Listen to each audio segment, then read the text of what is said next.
कराची अच्छी मारा रिपोर्ट कर गया हयात बलोच। जी हयात बलोच, क्या तफसीलात है इस हवाले से? बिल्कुल देखें, शब एहतियात टाउन में झगड़े के दौरान फायरिंग से दो सगे भाई जाँ बहक हुए थे। झगड़ा बच्चों को तेज मोटरसाइकिल चलाने से मना करने पर हुआ था। पहले इलाका ने बताया जिन बच्चों से झगड़ा हुआ उन्होंने फोन करके बड़ों को बुला लिया। मुलजिमान ने फायरिंग कर दी।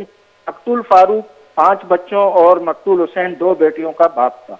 मकतूलन के बाईस मुद्दत में मुकदमा दर्ज करके फौरी कार्रवाई करते हुए मुकदमे में नामजद मंसूर व लियाकत मसूद नामी मुलजिम को गिरफ्तार कर लिया।